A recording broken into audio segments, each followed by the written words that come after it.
दोस्तों, इस YouTube channel में आपका स्वागत है।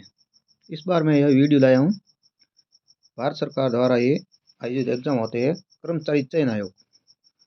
इसके द्वारा जीडी कांस्टेबल के फॉर्म भरे जा रहे हैं। उसकी डेट ऑनलाइन स्टार्ट हो चुकी है। इसके समय मैं एक छोटा सा वीडियो बना रहा हूँ, जिससे थोड़ा सा आपको लाभ हो सके। इसमें ऑनलाइन एप्लीकेशन की डेट स्टार्ट हुई है जो 1 दिसंबर 2025 को। ये अपन बात करते हैं ऑनलाइन के बारे में। तो ऑनलाइन की ये 1 दिसंबर 2025 से 31 दिसंबर 2025 तक ये, और लास्ट डेट है 31 दिसंबर 2025 को रात को 23 बजे, कहना मतलब 11 बजे रात को है। और फिर लास्ट डेट है जो ऑनलाइन पेमेंट करने को 1 तारीख है, और उसके मतलब 1 दिन बाद उससे 30 दिसंबर तक आपको रजिस्ट्रेशन करवाना है, और पेमेंट 1 दिन बाद आप करवा सकते हो। और आगे बात करें इसमें, ये एप्लीकेशन फॉर्म करेक्शन, कहने मतलब आपको फॉर्म भरते समय कोई त्रुटि रह गई या फिर गलती से कोई मिस्टेक हो गया है, तो आप फॉर्म वापस करेक्शन सही कर सकते हैं। तो इसके लिए यह विंडो ओपन करेगा 8 जनवरी 2026 से लेकर 10 जनवरी 2026 के लिए। ये 3 दिन के लिए आपको यह सुविधा देगा। उसके बाद में ये अपने आप बंद हो जाएगा। और फिर एग्ज़ाम की बात करें तो ये फरवरी और अप्रैल के बीच में होगी, और वो भी कंप्यूटर बेस्ड एग्ज़ाम, कंप्यूटर संबंधित होगी। ऑनलाइन एग्ज़ाम होगा। और इसमें जैसे कौन कौन से है एग्ज़ाम, जैसे एसएससी ये जीडी करा रही है। जैसे इसने ये लिखा है एमएचए, और फिर ये स्टाफ सिलेक्शन कमीशन एसएससी ये करवा रहा है। और इसमें ये बीएसएफ मतलब बॉर्डर सिक्योरिटी फोर्स, और सीआरपीएफ रिजर्व पुलिस बल, और ये CISF central industrial security force, और ये फिर एसएसबी, आईटीबीपी, और एसएसएफ, और एआर असम राइफल्स। इससे संबंधित ये सीबीई एग्जामिनेशन कंप्यूटर बेस आधारित होगा। फिर फिजिकल स्टैंडर्ड टेस्ट मतलब पीएसटी होगा। उसके बाद फिजिकल एफिशिएंसी टेस्ट पीईटी होगा। और फिर मेडिकल एग्जामिनेशन डॉक्यूमेंट वेरिफिकेशन होगा लास्ट में। और इसी तरह से ये आपके इस पोस्टों के यह फॉर्म भरे जाएंगे। आगे बात करते हैं तो ये इसमें एसएससी करवा रही है एग्ज़ाम,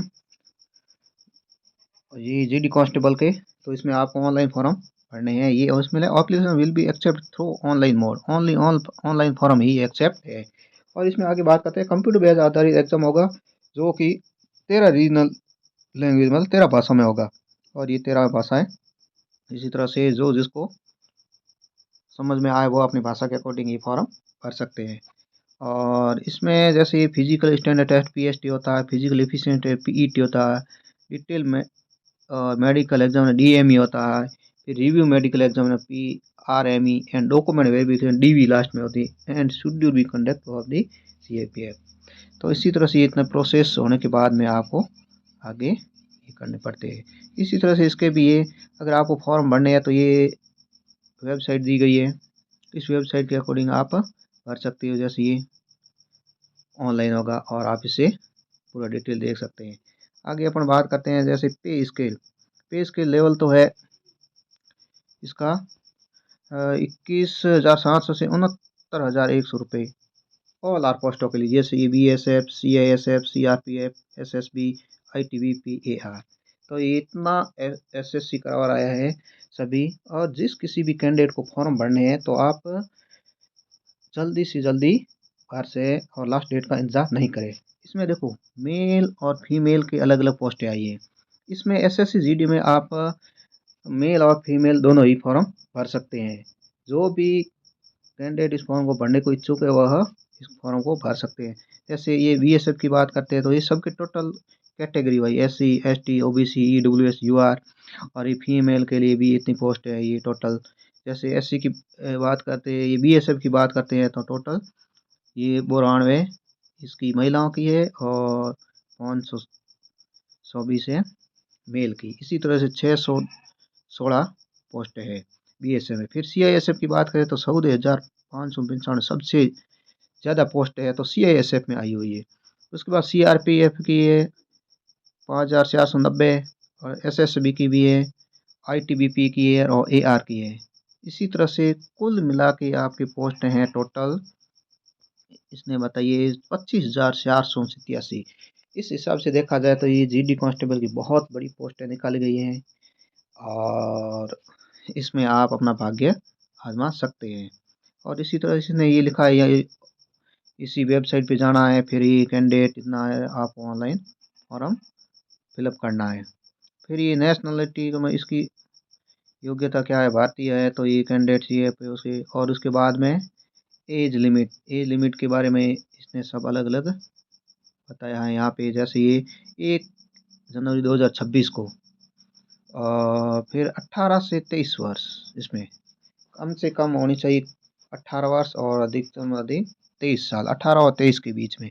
और फिर रिजर्वेशन की बात करें तो रिजर्वेशन के अकॉर्डिंग ये अलग अलग है। जैसे SC और ST 5 साल का आपको दिया जाएगा रिलैक्सन में छूट। फिर OBC की बात करें तो ये 3 साल, फिर एक्स सर्विसमैनों के लिए तो ये 3 साल। इसी तरह से ये अलग अलग इनको दी गई हैं। और फिर ये चिल्ड्रन एंड डिपेंडेंट और विक्टिम्स किल्ड इन द 1984 उनके लिए 5 वर्ष।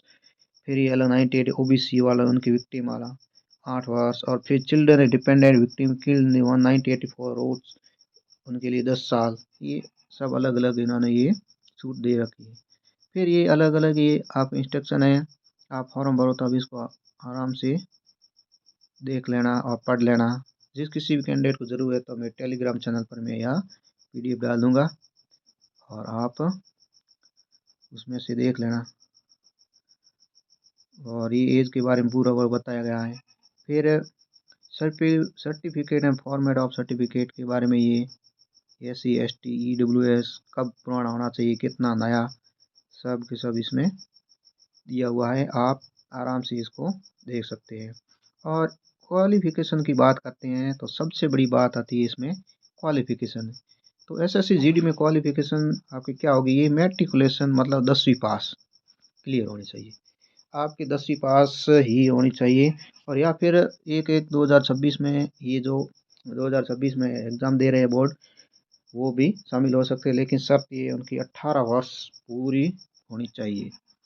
अगर 18 वर्ष पूरी नहीं है तो आप इस एग्ज़ाम में नहीं बैठ पाएंगे। और फिर इसमें सबसे इम्पोर्टेंट मोस्ट एक और भी आया बहुत अच्छा, NCT मतलब NCC सर्टिफिकेट। जिस किसी भी कैंडिडेट के कॉलेज स्तर पर NCC में कैंडिडेट ने भाग लिया है ग्रेजुएशन में, उनके लिए ये अलग अलग होते हैं। जैसे NCC सर्टिफिकेट बना है, B है और A है। जैसे NCC सर्टिफिकेट के लिए उनको 5% मैक्सिमम मार्क, तो एग्जाम में 5% आपके जोड़े जाएंगे, ये बहुत अच्छी बात है आपकी। फिर NCC B सर्टिफिकेट वालों को 3%, फिर NCC A वालों को 2%। कहने का मतलब ये आपको इतना फ़ायदा होगा, जो जिसने भी ग्रेजुएशन लेवल में कॉलेज स्तर पर NCC ये आपने की है तो ये आपको ये इतना फ़ायदा हो जाएगा। और इसमें ये NCC के बारे में बताया गया पूरा पूरा। और NCC सर्टिफिकेट आपके पास होना बहुत ज़रूरी है। और इसमें भी इससे संबंधित बहुत सारे इंस्ट्रक्शन दिए गए हैं, आप इस इंस्ट्रक्शन को आराम से पढ़ लेना और स्क्रीनशॉट भी ले लेना जो आपको इम्पोर्टेंट लगे वो। और फिर ये candidate must be the examine centre की बात करें तो ये अलग अलग सेंटर है, ये भागलपुर, मुजफ्फरपुर, ये सब अलग अलग है। तो जो भी कैंडिडेट जिस जोन में आता है तो वो उस हिसाब से ये कोड लगा के, जैसे शिमला इतने 12 लेके इतना है तो उसके अकॉर्डिंग आप भर देना। फिर कंप्यूटर बेस आधार पर एग्ज़ाम होगा तो उसके लिए इन्होंने यह एक थोड़ा सा सिलेबस आपके या क्या क्या आएगा। जैसे कंप्यूटर बेस आधारित तो एग्ज़ाम तो होगा, और ये computer based examination of the object type for 80 questions और 2 मार्क्स, प्रत्येक क्वेश्चंस 2 नंबर के होते हैं और 80 सवाल आएंगे। जैसे पार्ट ए में 20 क्वेश्चन है, 40 मैक्सिमम। और पार्ट बी में, ये पार्ट ए में जनरल इंटेलिजेंस रीजनिंग और दूसरा बी में general knowledge and general awareness हो जाएगा, ये भी 20 नंबर के, टोटल 40 मार्क के होंगे। फिर एलिमेंट्री मैथमेटिक्स थोड़ी सी गणित आएगी ये आपके 20 नंबर की, तो ये हो जाएंगे 40। फिर इंग्लिश और हिंदी दोनों में से एक, तो ये हो जाएंगे 40।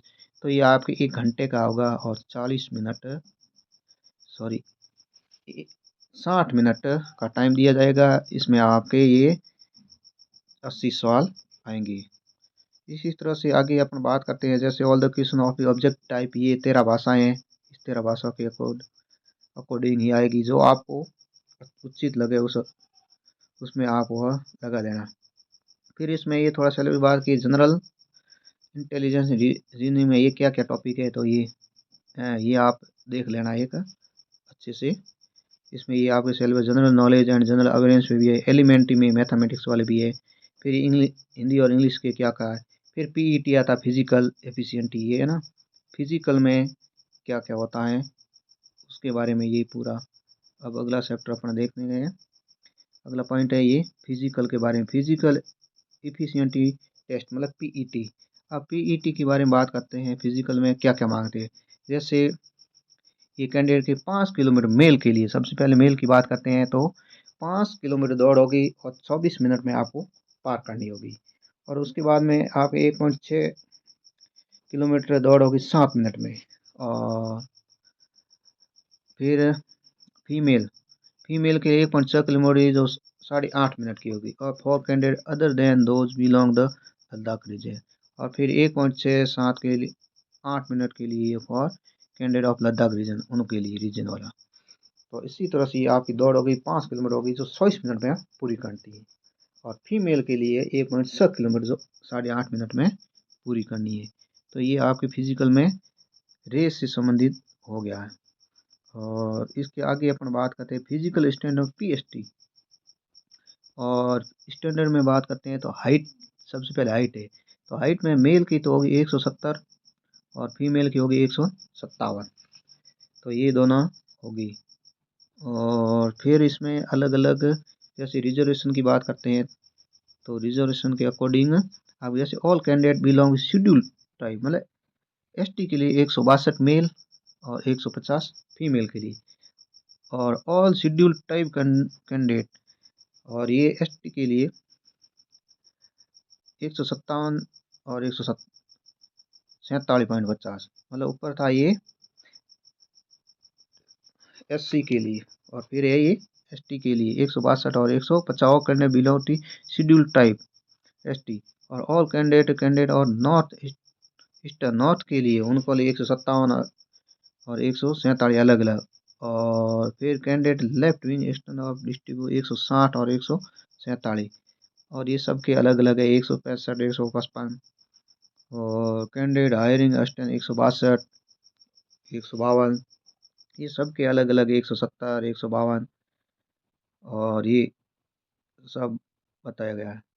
और फिर आगे बात करें चेस्ट सीने की बात करते हैं, तो इसमें चेस्ट में 80 सेंटीमीटर अनएक्सपेंड है, मतलब जनरल के लिए मिनिमम, मतलब 80 होनी चाहिए। और मिनिमम एक्सपेंशन मतलब बड़ा फुलाने पर 5 सेंटीमीटर फुलाना है। और फिर इसमें ये लिखा ऑल कैंडिडेट के लिए 76 और 5 फुलाने पर फिर कैंडिडेट विल भी, और ये हो गया उसी मराठा 78 और 5 फुलाने पर फिर 77 और 5 ये। और फिर weight weight departed to height as a medical standard, जो हाइट के अकॉर्डिंग जो उसमें आप रेशियो रखा गया है, वहाँ पे आपको पता चलेगा कितनी है। और फिर आगे बात करते हैं, तो ये mode of selection the requirement will be consider computer based आधार सीएबीएस एग्जाम पीईटी होता है। और पीएसटी मेडिकल और डीएमई आगे वेरिफिकेशन के लिए candidate scoring following minimum qualification mark ये लिखा है इसने। यू आर मतलब ये आपको पता है, रिजर्व अनरिजर्व के लिए 30%, ओबीसी ईडब्ल्यूएस के लिए 25% और बाकी वालों के लिए 20% है। तो इसमें ये मिनिमम आपको पास करना है। फिर वो एनसीसी पे 5% है, एनसीसी बी में 3% है, और ये और फिर एनसीसी ए में है 2%। इसमें ये आपको व्यवस्था दी गई है। फिर जो भी आप फॉर्म भरते हैं, तो ये जैसे आपको इस वक्त बीएसएफ का भरे तो ए लगाना है, सीआईएसएफ में बी, सीआरपी में सी, एसएसबी में डी, आईटीबी में ई, इसी तरह ये एफ एंड एच आप फॉर्म भरते टाइम ये आपको लगाना है। इसी तरह से आप यह फॉर्म भर सकते हैं कर्मचारी चयन आयोग द्वारा। एसएससी जीडी की बहुत अच्छी वैकेंसी निकली है, बहुत बढ़िया पोस्टें हैं। आप जो भी कैंडिडेट इसको फॉर्म भर सकते हैं, जो भी कैंडिडेट इस फॉर्म को भरना चाहते हैं, आप लास्ट डेट को ध्यान में रखते हुए पहले ही फॉर्म भर दें। अगर यह वीडियो आपको अच्छा लगा है तो आप लाइक शेयर सब्सक्राइब ज़रूर करें। धन्यवाद।